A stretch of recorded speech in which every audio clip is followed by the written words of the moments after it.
Good day, viewers. You are welcome to ABN News Panorama from the stable of ABN Television 15.9, Houston, Texas. I am Kendi Oyedeji. First, the headlines. Osinbajo signs 7 bills into law. Osinbajo meets governors, ministers over rice wheat production. Nigerian ambassador designates to be posted in May. Nigeria's power output climbs 4,000 megawatts by Fashola. In the foreign scene, OPEC to meet 1/3 of rice in global oil. And in the world of sport, I'm not afraid of Cameroon. Raw. We mustn't dwell on failures, Musa tells Leicester teammates. Now the news in full. The acting president Yemi Osinbajo has signed 7 bills earlier passed by the National Assembly into law. The senior special assistant to the president on National Assembly matters, Senate, Senator Ita Enang, disclosed this in a statement recently. Enang listed the bills signed into law to include the Holt Amendment Bill 2017, Defense Space Administration Act 2017, Veterinary Surgeon Amendment Act 2017, National Film and Video Censors Board Amendment Act 2017, Pension Rights of Judges Amendment Act 2017, Nigeria Institute of Soil Science Establishment Act 2017, and the Mortgage Institution Amendment Act 2016. The presidential head said the acts, other than the Defense Space Administration Act and the Institute of Soil Science Act, were mainly amendments to the principal acts intended to bring the act into conformity with current realities. Enang said the Holt Amendment Act specifically enlists courts which were not in existence at the time the Holt Act were made and which came into being upon amendment of the Constitution, creating courts such as the Federal High Court, FCT High Court, National Industrial Court, among others named in the Amendment Act.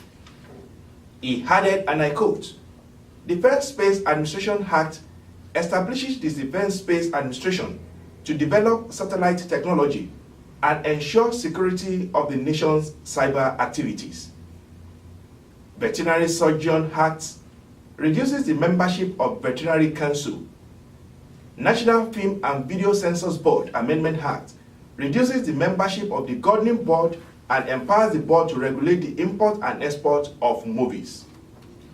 Pension Rights of Judges Amendment Act expands the meaning of a judicial officer to cover the offices of the Chief Judge or Judge of the Federal High Court, President or Judges of the National Industrial Court, and Chief Judge or Judges of the High Court of the Federal Capital Territory.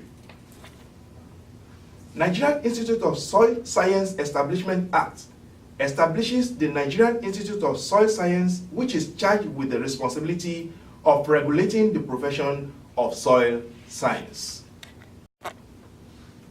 The acting president, Yemi Osinbajo, presided over a meeting of the Presidential Task Force on Rice and Wheat as part of the federal government's effort aimed at enhancing food security in the country.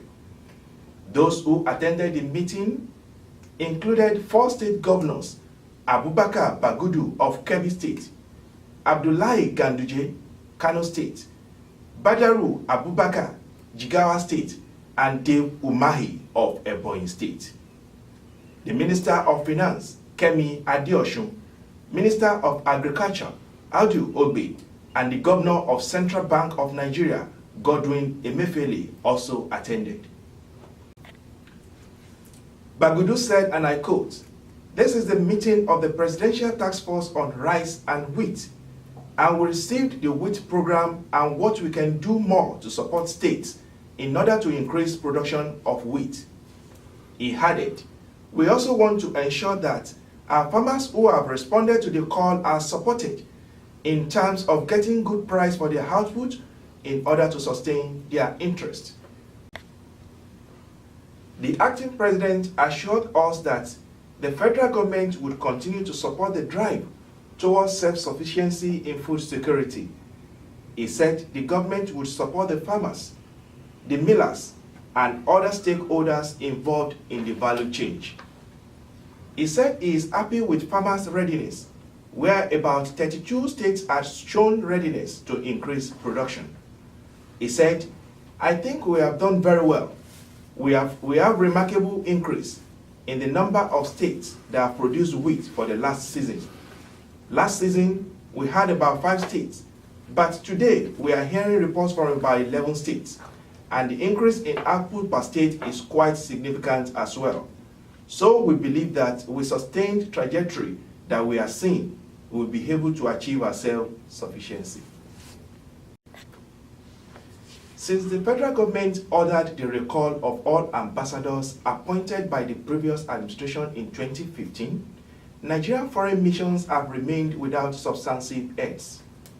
The missions are being manned by council generals. It was gathered that all the 47 career ambassadors cleared by the Senate had been assigned portfolios. The Red Chamber is yet to approve the nomination of the non-career diplomats. After approval by the Senate, the federal government has to secure approval from host countries before posting the envoys to various missions. The period, however, differs from country to country. Speaking, the Minister of Foreign Affairs, Godfrey Onyema, said the country's foreign missions would have substantive head in May this year. The minister, however, admitted that lack of substantive ambassador at various missions affect bilateral relations with host countries.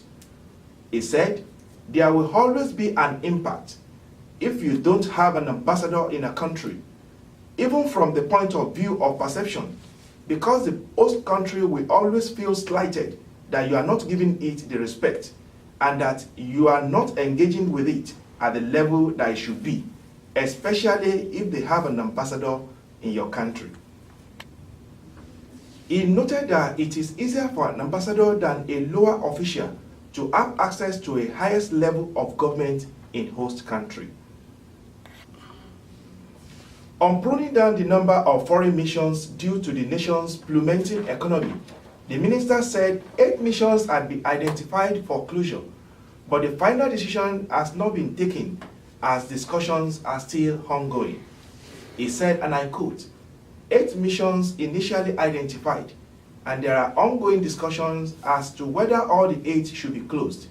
So I would not want to name these missions in those countries because the final decision has not been taken. End of quote. The convener of the Niger Delta People's Congress, NDPC in Nigeria, High Chief Mike Loyibo, has declared permanent peace in the region following the tour of acting President Yemi Osinbajo to the area. He also said that the ceasefire agreement secured with the militants who had carried out a series of bombings and destructions on oil assets will remain unbroken. Speaking to journalists in Abuja recently, Loyibo submitted that Osinbajo's visit was part of the yearnings of the people who had longed to be involved in the affairs of their region.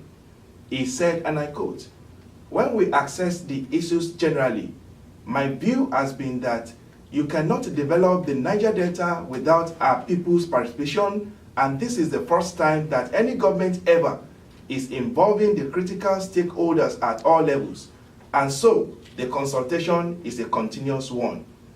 He further added that the acting president has visited Delta, Bayelsa, Rivers, and Imo State respectively. So these are some of the proposals and suggestions we gave to the presidency. End of quote. The Minister of Power, Works and Housing, Babatunde Fashola, has disclosed that the power generation in Nigeria has stepped up to 40,000 megawatts in the last 2 weeks. Fashola made the disclosure recently in Benin City, Edo State of Nigeria while inspecting ongoing works at the Aduawa axis of the Benin-Lokoja Highway.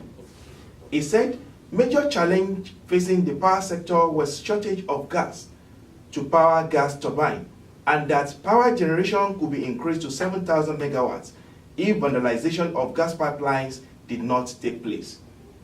3,000 megawatts of power is not available because of vandalization of gas pipelines, which is not helpful to the country.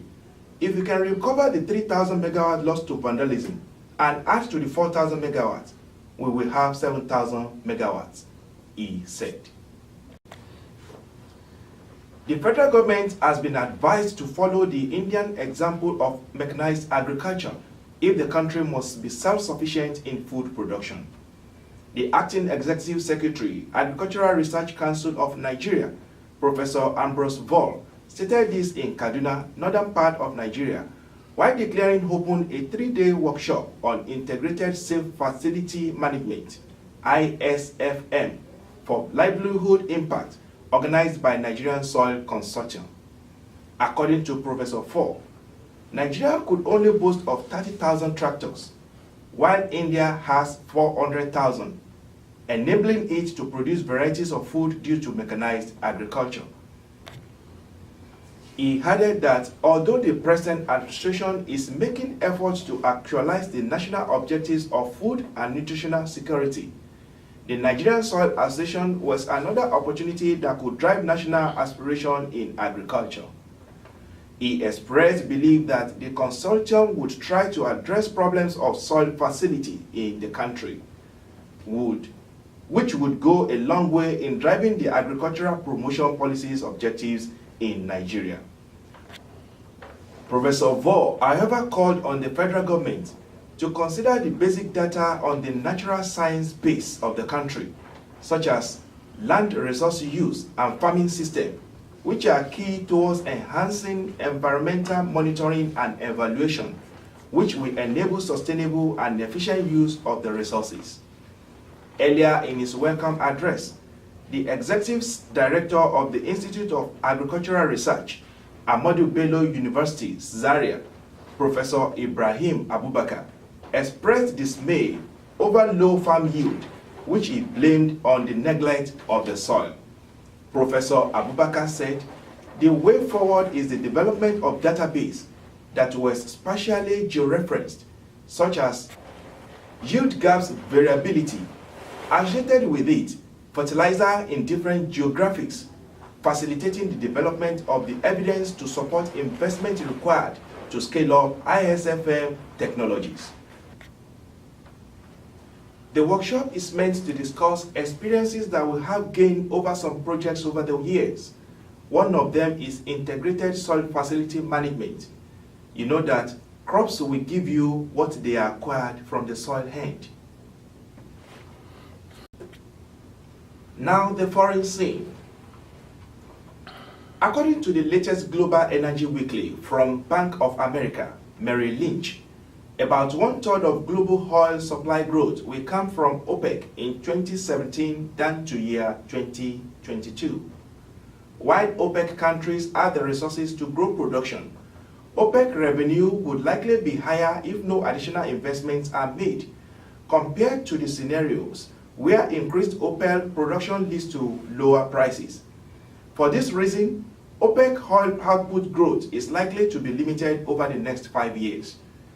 According to the weekly, Saudi Arabia, United Arab Emirates, Iraq, and Iran are the only countries able to increase their output meaningfully in the medium term, while others such as Algeria, Nigeria, or Venezuela would need massive investment to reverse current trends and boost output.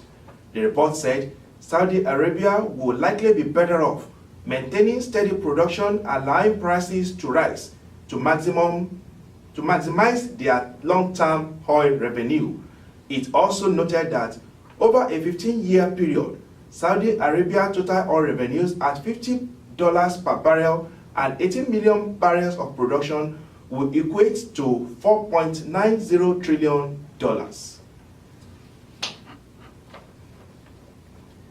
Adolf Hitler's telephone was sold at auction in the United States on Sunday for $243,000. The winning bids was made by phone, but the name of the bidders has not been released as at the time of filing this report. The phone was presented to Hitler by Walmart and was used by the Nazi leader to issue most of his commands during the last 2 years of World War II, according to a description in the catalog for Alexander Historical Auction in Maryland. The phone was recovered from the Feuerbacher in 1945 and has been kept in a box in an English country house ever since. Made by Siemens as a black backlight phone, it was later painted red and engraved with Hitler's name and a swastika, the catalog says. The auction house described the telephone as, and I quote, Hitler's mobile device of destruction, and called it arguably the most destructive weapon of all time, which sent millions to their deaths around the world. Now in sports world, Super Eagles coach Gernot Rohr is optimistic the national team will end the first phase of African Cup qualifiers with maximum points from 3 matches. The German noted that Nigeria's next opponents are the new African champions, but remains confident of a victory because of their home advantage, and Cameroon will be faced with the fixture congestion following their participation at the 2017 Confederation Cup. I'm not afraid of Cameroon because I believe we can beat them in Uyo in August, Ross told the NFF. He said they will be favorites now in the 2 games because they are African champions, and we did not play in Gabon, and don't forget they will be in Russia for the Confederation Cup. The former Bayern Munich defender added, and I quote, but the good thing is that it will be difficult for them because they won't have many holidays to rest. What is positive for them is that they were together for 5 to 6 weeks ahead of the Cup of Nations. They played 6 games and became better as they progressed, which is normal. Rohr is back in Nigeria after working as a pundit and scouting the Super Eagles group opponents Cameroon and Algeria at the just concluded African Cup of Nations. Abia Warrior head coach and veteran of the Nigerian Professional Football League, OK Emodi, has resigned his role at the club. His resignation comes after the club lost their game against visiting El Kanemi Warriors in a Week 9 MPFL match. The club has so far amassed just 11 points from the 27 available in 9 games, winning 3, drawing 2, and losing 4, while sitting 8 on the log in the 2016-2017 MPFL season. Abdullahi Bifo will take charge of the side. English Premier League champions Leicester are in a fight to avoid relegation, and striker Ahmed Musa has called on his teammates not to allow their recent failures stop their campaign. At the weekend, Leicester City were knocked out of the FA Cup by a 10-man Millwall to compound their woes. They are yet to win a match in 2017, with a point just above the relegation zone, even as they aim for a place in the Champions League last 8 with a clash against Seville on Wednesday. Musa is optimistic the club can overcome the unlucky spell. Musa said, "We are so upset, but there's nothing we can do now. We have to concentrate on the next game. Everyone is sad. The manager was not happy. We cannot go back and play again, so we have to focus on the games that are coming." He added that everyone in the team was so angry and so upset. We had the confidence that we were going to win, and we played very well, but they had just the one chance and they scored. Leicester will visit Liverpool February 27 in another EPL cracker.